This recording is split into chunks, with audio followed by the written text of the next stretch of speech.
Halo teman-teman, sebelumnya perkenalkan terlebih dahulu nih. Saya Muhammad Sekian Ramadan dari kelas 6H. Di video ini, saya bakal bahas teknik membangun tim sukarelawan, khususnya dalam konteks manajemen event.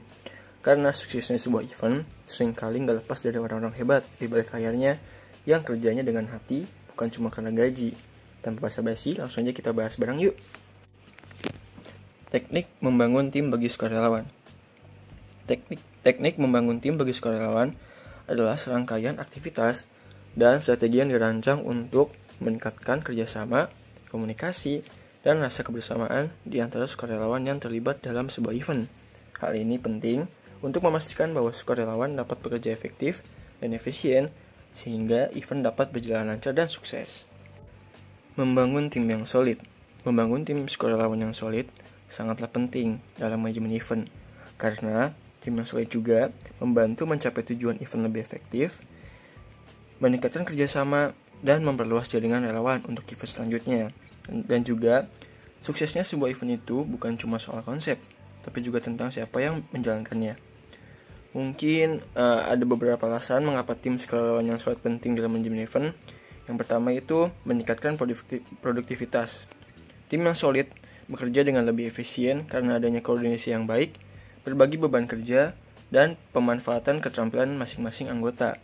Lalu juga, kedua itu ada kerjasama yang lebih baik, di mana tim yang solid mendorong anggota untuk saling membantu, berbagi ide, dan mencapai tujuan bersama yang pada gilirannya meningkatkan kualitas pekerjaan. Lalu yang terakhir itu ada membangun reputasi, di mana tim yang solid dapat memberikan pengalaman positif kepada peserta event, yang pada gilirannya meningkatkan reputasi organisasi. Lalu selanjutnya itu ada pahami karakteristik sukarelawan.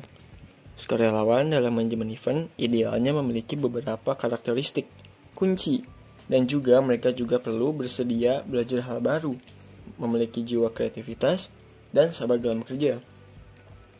Di sini ada beberapa karakteristik sukarelawan yang efektif dalam manajemen event.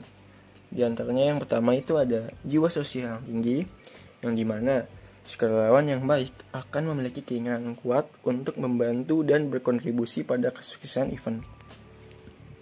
Lalu, yang kedua, itu ada komitmen, yang dimana mereka harus mampu memenuhi tanggung jawab yang diberikan dan berkomitmen untuk memberikan yang terbaik.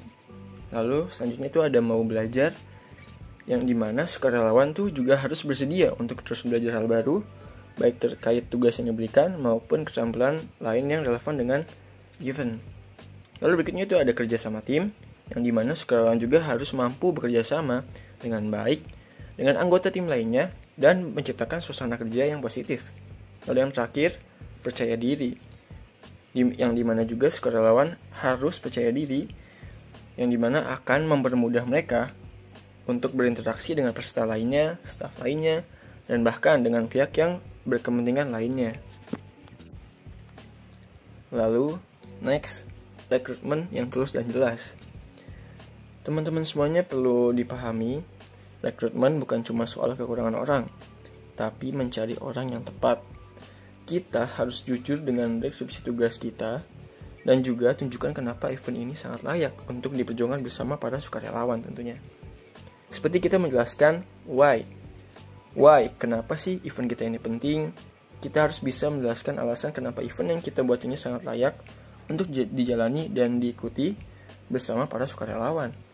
Dan juga perlunya kita memahami peran dan minat keahlian para sukarelawan, yang dimana untuk memastikan atau make sure mereka untuk ditempatkan pada posisi yang sesuai dengan minat dan keterampilan para sukarelawan.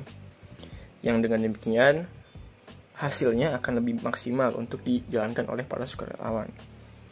Dan juga mungkin kita perlu juga menjabarkan atau mendeskripsikan tugas secara transparan kepada sukarelawan. Agar kenapa? Agar memudahkan tugas-tugas yang diemban oleh para relawan. Baik, untuk selanjutnya itu ada pelatihan dan komunikasi. Banyaknya masalah di hari H event bisa kita hindari teman-teman. Kalau kita ngelatih tim dari awal. Pelatihan gak harus formal, tapi cukup untuk bikin mereka siap dan percaya diri saat hari atau saat di lapangan. Pelatihan bisa diadakan dengan seperti briefing atau berikan panduan yang jelas dan mudah dimengerti.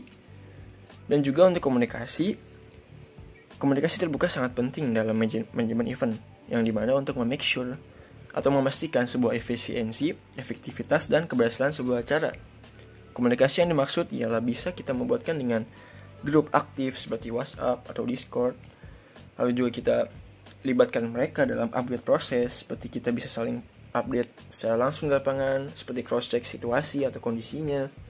Dan juga mungkin kita bisa mendengarkan masukan atau keluhan mereka.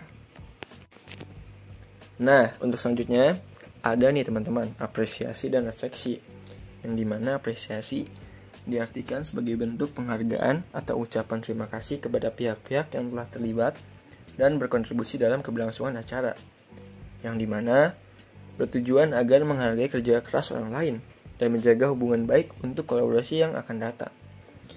Bisa kita berikan dalam bentuk tulisan ataupun simbolik. Contohnya, seperti kita memberikan sertifikat atau souvenir, dan juga bisa kita berikan dengan ucapan sederhana seperti terima kasih untuk orang-orang yang telah berkontribusi tepatnya. Lalu juga ada nih teman-teman, refleksi, yang dimana proses mengevaluasi terhadap pelaksanaan event. Seperti apa saja sih yang sudah berjalan baik, apa saja yang bisa ditingkatkan, dan juga pelajaran apa yang didapat selama proses berlangsung, yang bertujuan agar meningkatkan kualitas penyelenggaraan event selanjutnya atau yang akan datang, dan juga tentunya untuk mengembangkan kapasitas diri serta tim. Bisa meliputi seperti evaluasi pribadi atau tim, yang dimana apa saja yang menjadi kekuatan dan kelemahan dalam proses perencanaan hingga pelaksanaan event. Dan juga biasanya membahas seperti hambatan dan solusi. Apa saja sih kendala yang dihadapi dan bagaimana sih cara mengatasinya. Dan juga mungkin yang terakhir, saran ke depan. Seperti kita memiliki ide perbaikan atau pengembangan di event yang akan datang tentunya teman-teman. Baik teman-teman, mungkin cukup sekian pemaparan materi dari saya. Terima kasih yang sudah menonton. Semoga apa yang sudah saya sampaikan bermanfaat. Mungkin cukup sekian. Wassalamualaikum warahmatullahi wabarakatuh.